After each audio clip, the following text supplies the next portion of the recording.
자, 하나님 말씀 우리 고백합시다. 용서는 믿음의 열매. 용서가 믿음의 열매다. 어, 참 그 누군가를 용서할 수 있다라는 것은 한마디로 말하면 믿음이 없이는 할 수 없는 거죠. 보통 용서는 내가 하는 것처럼 우리는 생각하잖아요. 알았어, 용서해 줄게. 근데 실상 용서라는 것은 하나님의 사랑으로 인하여서 밀려 나오는 믿음의 열매다라는 것을 우리가 이 아침 생각해 볼 수가 있는데요. 자, 이제 사울 왕가가 죽고 사울의 아들 이스보셋이 스스로 왕이 되겠노라라고 해서 모여들었습니다. 그러니 하나님은 사울을 대신하여 다윗에게 왕위를 주시겠다라고 약속하셨던 것이죠. 이 약속을 이미 다윗이 받았음에도 불구하고 인간적인 방법을 동원해서 그래 이때다라고 자기가 왕위를 쟁취하는 것이 아니라 하나님의 때까지 인내하면서 기다렸던 걸 보게 됩니다. 즉 내 생각 내 뜻대로 움직이려 하지 않냐고 어쩌면 철저하게 하나님 때까지 인내했던 다윗의 모습, 이 모습을 우리가 본받아야 되는데요. 그 모습은 결국 예수 그리스도의 모습이다라는 걸 그동안 우리가 묵상해 보았습니다. 자, 결론적으로 3장 1절은 이렇게 이야기를 합니다. 사울의 집과 다윗의 집 사이에 전쟁이 오래매 다윗은 점점 강성하여 가고 사울의 집은 점점 약하여 가니라. 그러니까 전쟁이 오래했다는 말은 뭐예요? 소모전을 이루었다는 소모전. 지금 우크라이나하고 저 러시아하고 전쟁이 벌써 4년째 이렇게 이루어지고 있잖아요. 그러니까 전쟁을 통한 여러 가지 것들이 검증이 되기도 하지만 결국은 어떤 손무전적인 양상이 있는 것이죠. 이제 전쟁 복구 비용으로 엄청난 돈들이 들어가게 될 것이고, 물론 그 과정 속에 또 사람이 발달되는 그런 어떤 선한 모습이 있기도 하지만 그 과정 속에서 백성들이 겪는, 국민들이 겪는 고난이라는 것은 엄청날 수밖에 없죠. 우리나라도 역시 남북이 대치된 상황 가운데서 북한의 김정은이는 계속적으로 해마다 무기를 고도화시켜 가면서 이 남한을 위협하고 있는데, 자, 우리가 남이가 그저 친하게 지내자 라는 것만으로 평화가 유지되는 것은 아니죠. 역사를 보면 평화가 유지될 수 있는 것은 강력한 국방력, 힘이 있을 때에 그 힘을 근거로 해서 평화가 유지되는 것이지 문서 한 장으로 평화가 유지되는 것은 아니거든요. 세계 1차, 2차 세계대전도 역시 마찬가지. 문서 한 장으로 우리가 평화를 누리자라고 했지만 그건 그저 종이 한 장에 불과하죠. 마찬가지로 오늘 다윗과 북쪽 이스라엘 사이에 싸움이 계속 되어지는 가운데 어때요? 점점 다윗은 강성하여 가고 사울의 집은 점점 약하여 갔다. 왜 그럴까요? 다윗은 하나님이 붙드는 그런 왕조를 이루기 위한 하나님의 인도하심이 있었기 때문이다. 우리의 신앙도 마찬가지죠. 잠깐 당장에는 세상적인 방법이 승리하는 것 같고 그런 것 같지만 결국 하나님 방법은 마침내 승리할 수밖에 없다는 우리에게 보여주고 있습니다. 사울의 군대 장관이었던 아브넬과 이스보셋 사이에 이렇게 갈등이 일어나게 됩니다. 세상적으로 말하면 내분이 일어난다라는 얘기죠.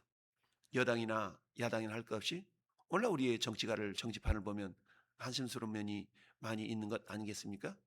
권력욕에 눈이 멀어서 정말 피하 구분을 하지 못하고 적인 것처럼 행동하는 그런 여당 내 야당 내 그런 어떤 갈등의 양상들이 그때나 지금이나 동일하게 나타나는 걸 보면 인간의 욕심이라는 것은 죄 때문에 나타나는 그 인간의 욕심이라는 것은 천국 갈 때까지 사라지지 않는 것이다라는 걸 우리가 보게 되는데요.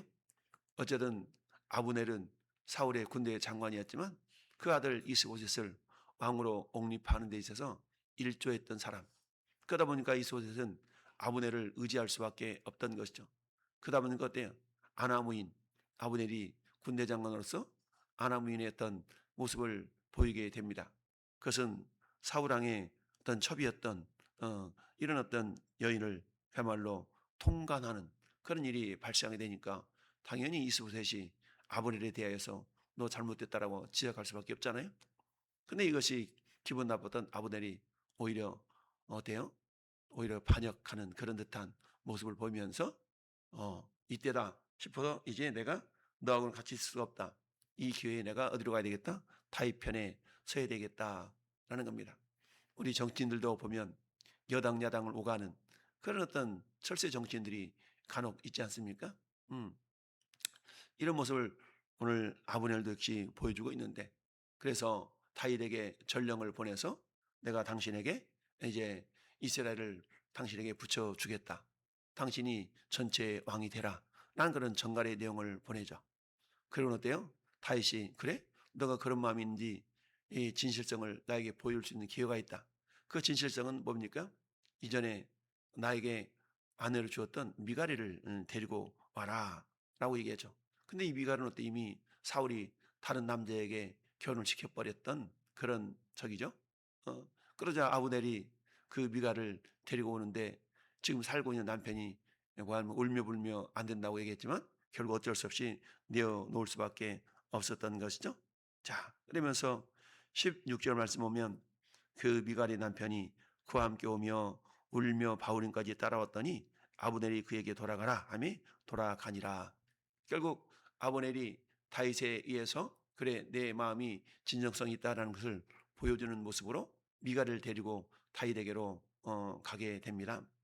그러면서 아브넬이 이스라엘 장로들에게 말라 이르되 너희가 여러 번 다윗을 너희 임금으로 세교를 구하였으니 이제 그대로 하라. 그러니까 이미 하나님의 섭리가 이스라엘의 왕으로 다윗을 세우려 했다는 것을 이미 아브넬도 알고 있었던 것이죠. 근데 이런 어떤 이스보셋의 어떤 그런 모습을 통해서 야 이제야 때가 됐나 보다 라고 어찌 보면 아브넬이 긍정적인 면으로 해석을 한다면 눈치코치 영적인 분별력이 있었던 것이죠. 그래서 결국 어찌 보면 다윗에게 투항하는 듯한 모습으로 가게 되어지고, 이런 과정 속에서 다윗은 이 아본에 대해서 네가 언제는 나를 대적하는 그런 대적의 편에 서 있더니 이제 왔어? 라고 매몰차게 그를 박대하지 아니하고 어때요? 포용하고 받아들이는 것을 보여주죠. 이게 어떤 다윗의 용서의 모습이다라는 것입니다. 마찬가지로 이 용서의 모습은 우리가 아직 죄인 되었을 때에 그리스도께서 우리를 위하여 십자가에 못 박혀 죽으심으로 하나님께서 우리에 대한 자기 사랑을 확증했다라는 로마서 5장 8절의 말씀처럼 우리 하나님의 어떤 사랑을, 예수 그리스도의 인내의 사랑을 보여준 사건이다라고 말할 수가 있는 것이죠. 그렇습니다. 오늘 본문을 통해 우리는 용서라는 것은 하나님의 뜻에 순종하는 것이다라는 것을 첫 번째로 생각해 볼 수 있어야 합니다. 주기도문에서도 우리가 기도하지 않습니까? 우리 용서한 사람을 용서해 준 것 같이 우리를 용서하여 주셨고, 용서라는 것은 믿음의 열매다 라는 우리 오늘 말씀의 제목처럼 용서는 철저하게 단순히 감정을 내려놓는 것이 아니라 하나님 말씀의 철저한 순종의 모습을 우리에게 보여줄 수 있어야 된다라는 얘기입니다. 마태복음 6장 14절에 너희가 사람의 잘못을 용서하면 너희 하늘 아버지께서도 너희 잘못을 용서하시리라 라고 말씀하고 있죠. 용서는 어찌 보면 맺고 푸는 능력이다 라고 말할 수가 있죠. 우리 예수님 뭐라 말씀합니까? 너희가 무엇이니 땅에서 매면 하늘에서 매일 것이고 무엇이니 땅에서 풀면 하늘에서도 풀리리라. 왜요? 뜻이 하늘에서 이루어진 것 같이 땅에서도 이루어지이다 라고 이렇게 기도하잖아요. 그런데 여러분, 이미 하나님께서 하늘에서는 당신의 역사를 이루셨기 때문에 문제는 어때요? 이 땅에서의 문제죠. 그래서 어때요? 용서라는 것도 내가 땅에서 풀어야만이 하늘에서 그것을 인정해 주신다라는 얘기. 왜? 이미 하나님은 우리를 용서해 주셨는데 땅에서 우리가 그 용서의 삶을 살지 않는다라는 것은 하나님의 용서를 내가 받아들이지 않는 것과 똑같거든요. 그러니까 주님은 너희가 땅에서 무엇이든지 풀면 하늘에서도 풀리고 무엇이든지 매면 하늘에서 매인다라는 얘기죠. 그래서 인통은 형통이다. 뭐 이런 그 말씀도 하고 있는데 이야기도 하는데, 이 땅 살아가는 가운데 자주 말씀드리지만 세상 예수 믿지 않는 사람들까지의 관계 속에서 갈등이 나는 것은 막걸리 한 잔 소주 한 잔 마시면서 풀어대지만 우리 예수 믿는 사람들끼리 당하는 이 갈등이라는 것은 쉽게 풀리지 않는 경우가 많이 있습니다. 그 뭐 이런 모습들을 우리가 보게 되는데요. 고린도 전서 말씀에 뭐라고 말씀합니까? 교회 문제를 세상 법정으로 가지고 가지 말라라는 그런 말씀이 있지 않습니까? 왜요? 교회 공동체 속에서 일어나는 그 갈등의 문제는 결국 뭐예요? 공동체 안에서 사랑과 용서와 이제는 화해를 통해서 해결하라라는 것이죠.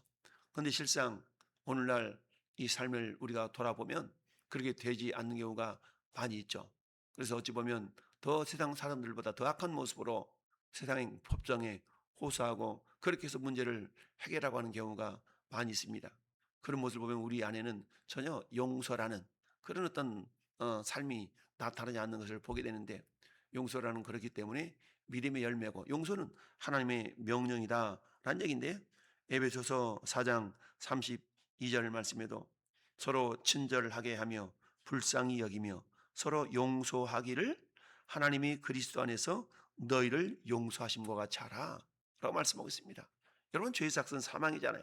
근데 그 사망, 내가 영원한 지옥 인생 될 뻔한 그런 우리를 우리 주님의 용서하심으로 말미암아서 우리 어떻게 해요? 하나님 자녀로 삼아주신 그 큰 은혜는 어때요? 1만 달란트 탕감받은 사람과 똑같다 그랬죠. 근데 자기에게 100데나리온 빚진 자의 목을 틀어대며 빚 갚으라고 하는 그런 심정과 크게 다를 바가 없는 것이죠. 이 모습은 하나님의 은혜, 즉 엄청나게 큰 은혜를 입었음에도 불구하고 그 은혜를 은혜로 여기지 않는 그런 모습이다라는 사실입니다. 이런 자의 삶은 뭐예요? 땅에서 매여 있기 때문에 하늘에서도 매일 수밖에 없는 것. 즉 하나님의 은혜의 통로가 막혀서 은혜를 누릴 수 없는 불쌍한 인생이 될 수밖에 없다라는 얘기죠. 가끔 말씀드린 것처럼 우리 예수님 믿는 사람들에게 있어서는 그래서 한 사람의 적도 많다라는 말씀을 드리잖아요. 한 사람의 적도 많은 거예요.